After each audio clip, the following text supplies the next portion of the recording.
আজকের এপিসোডটা শুরু করছি একটা ছোট্ট এক্সপেরিমেন্ট দিয়ে। ধরো হঠাৎ তুমি পরীক্ষার রেজাল্ট দেখলে, আর দেখলে তুমি প্রথম হয়েছ। তোমার মুখ থেকে প্রথম কোন শব্দটা বের হবে? ওয়াও। আবার ধরো হঠাৎ গরম চায়ের কাপ তোমার হাতে লেগে গেল, তখন আহ। বা অনেকদিন পরে কোনো বন্ধুর সঙ্গে দেখা হলো, আরে। খেয়াল করেছ? বিভিন্ন শব্দ, কিন্তু একটাও সেন্টেন্স নয়।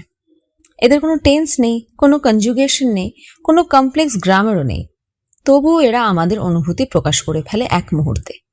ফ্রেঞ্চে এই ধরনের শব্দগুলোকেই বলা হয় les interjections, অর্থাৎ ইন্টারজেকশন।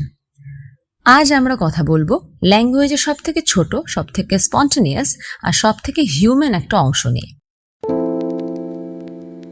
ইন্টারজেকশন কি? খুব সহজভাবে বললে ইন্টারজেকশন হলো এমন একটা ওয়ার্ড এক্সপ্রেশন যা হঠাৎ কোনো ইমোশন, রিয়াকশন বা ফিলিংকে এক্সপ্রেস করে। এটা আনন্দ হতে পারে, দুঃখ হতে পারে, বিস্ময় হতে পারে, রাগও হতে পারে, বা শুধু কাউকে ডাকার জন্যও হতে পারে। ইন্টারজেকশন সাধারণত সেন্টেন্সের গ্রামারের অংশ নয়, এরা নিজেরাই এক একটা ইমোশন। তাহলে এটা কেন এত গুরুত্বপূর্ণ? যদি ল্যাঙ্গুয়েজ শুধু নাউন, ভার্ব আর অ্যাডজেক্টিভ দিয়ে তৈরি হতো, তাহলে মানুষ হয়তো ইনফরমেশন দিতে পারতো ঠিকই, কিন্তু ইমোশন রিলিজ করতে পারতো না। সেটা অনেকটা টাফ হয়ে পড়তো। তাই ইন্টারজেকশন ল্যাঙ্গুয়েজকে জীবন্ত করে তোলে। এরা আমাদের রিয়াকশনসকে শব্দে পরিণত করে। কমন কয়েকটা ফ্রেঞ্চ ইন্টারজেকশনস। ও, সব থেকে পরিচিত। ও, সে ম্যাগনিফিক। ওহ, এটা অসাধারণ। বিস্ময়, প্রশংসা বা অবাক হওয়া বোঝাতে এটা ব্যবহার হলো।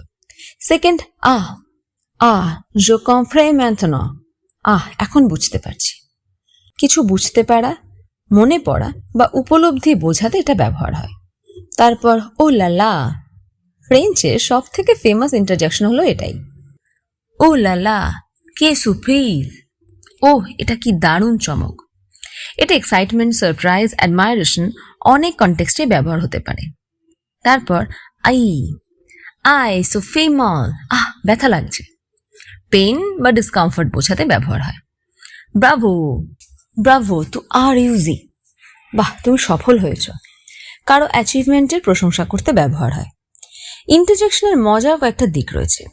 সব থেকে ইন্টারেস্টিং হলো এগুলো সব ল্যাঙ্গুয়েজেই রয়েছে, বেঙ্গলি, ইংলিশ কিংবা ফ্রেঞ্চ, কিন্তু সব ল্যাঙ্গুয়েজে একই রকমভাবে নেই। বাংলায় আমরা বলি আরে আরে, ইস, বাহ। ফ্রেঞ্চে তারা বলে ও লালা, ব্রাভো। ইমোশন একই, কিন্তু এক্সপ্রেশন আলাদা। এটাই ল্যাঙ্গুয়েজ লার্নিংকে এতটা ইন্টারেস্টিং করে তোলে। ইন্টারজেকশন স্পোকেন ফ্রেঞ্চে অনেক বেশি শোনা যায়, কারণ রিয়েল কনভারসেশনই তো মানুষ ন্যাচারালি রিয়াকশনটা দিয়ে থাকে। তবে books, comics, dialogues and movies সব জায়গাতে ইন্টারজেকশন কম বেশি পাওয়া যাবে। বিশেষ করে ফ্রেঞ্চ মুভিজ দেখলে তুমি প্রায় ও লালা শুনবে। একটা মজার ব্যাপার হলো ইন্টারজেকশন পার্টস অফ স্পিচের মধ্যে পড়ে, তবে এদের গ্রামার রুল কিন্তু খুব কম, কারণ এদের কাজ গ্রামার তৈরি করা নয়, ইমোশন প্রকাশ করা। তাই ইন্টারজেকশন বুঝতে হলে রুলস মুখস্থ করে কোনো লাভ নেই, ইউসেজ অবজার্ভ করাটা বেশি গুরুত্বপূর্ণ। যদি নাউন ল্যাঙ্গুয়েজের মানুষ হয়, ভার্ব ল্যাঙ্গুয়েজের অ্যাকশন হয়, আর কনজুগেশন ল্যাঙ্গুয়েজের ব্রিজ হয়, তাহলে ইন্টারজেকশন হলো ল্যাঙ্গুয়েজের ইমোশন। এরা সেন্টেন্সকে ইনফরমেশনের বাইরে নিয়ে গিয়ে আরেকটু হিউম্যান বানায়। এতদিনে আমরা পার্টস অফ স্পিচের প্রায় সব গুরুত্বপূর্ণ অংশ নিয়ে কথা বলে ফেলেছি। Noun, pronoun, adjective, verb, adverb, preposition, conjunction and interjection, যেটা আজকে আমরা বললাম।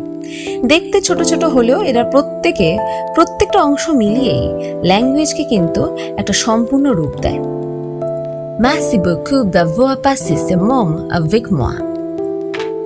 আজকের পর যদি কোনো ফ্রেঞ্চ মুভি বা ভিডিও দেখো, একটু খেয়াল করে শুনবে কোথাও কোনো ও লালা ভেসে আসে কিনা।